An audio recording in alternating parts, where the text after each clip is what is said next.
2022 district ya Kasese ikabe inelanji erikumanywa nkabru banyuma y'ekibiina kya FDC ukuba nicyo cyatwara intebe ziri kukirayo bwingi mu district egi. Eki nicyo cyagemesereza abahagizi b'ekibiina kya NRM mu district egi okutandikiraho okwetorora district ubu bari kushomesa abantu abirungi bya NRM uteireho n'ebigendererwa byayo n'ekigendererwa cyo kureba ngo abantu babasa kugaruka mu kibiina eki. Babe bari aha kishayi ekya Cyanzi Islamic ekiri kushangwa mu Bukonzo West Constituency uri kansaro Mucyara aba ward ya Nyamambuka iri kushangwa mu Mpondo rubiri ha Town Council Faith Hodira yashobora ngo ekigendererwa cyabo no kurebeka ngo Eminyeeto mingi yabasa kuzo mu kibiina kya NRM. We have mobilized more than 35 people and we want us to go ahead mobilizing.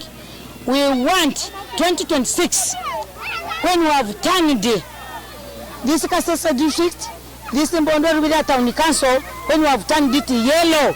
2026 when we have all turned them to join NRM party. Ogu yaiga kuba kuza kukorekera kubasika cyona kurebeka ngo Eminyeeto yabasa kumanya uburungi bwa NRM bari kubashomesa entekateka za government zitari zimwe na zimwe ezebyentunguka. We are even mobilizing the youth, that really youth we should really assist and encourage those others also to join NRM, to follow rules and regulations, to follow the constitution of NRM of Yoweri Kaguta Museveni, so that we can all really achieve more goals like what we have got, what is already on the ground, like Myoga, PDM.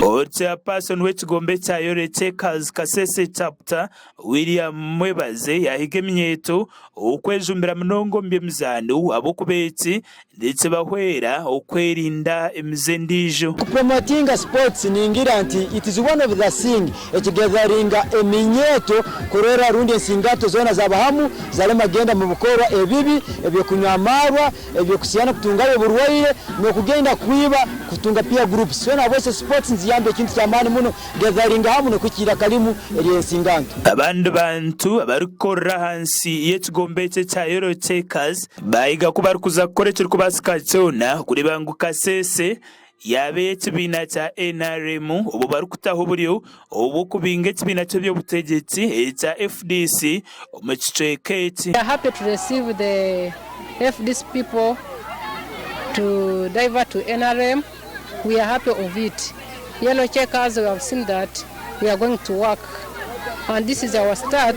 That we have come here today at Chance Playground to receive some of our colleagues who have been in FDC for a long time.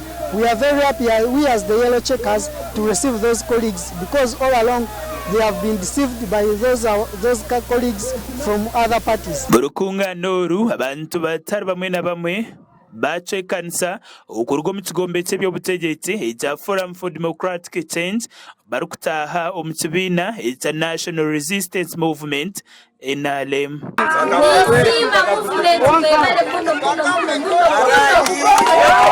Bakuraga gasha kwa Gerard Muhindo aba Sky TV agenshonga muri Kasese.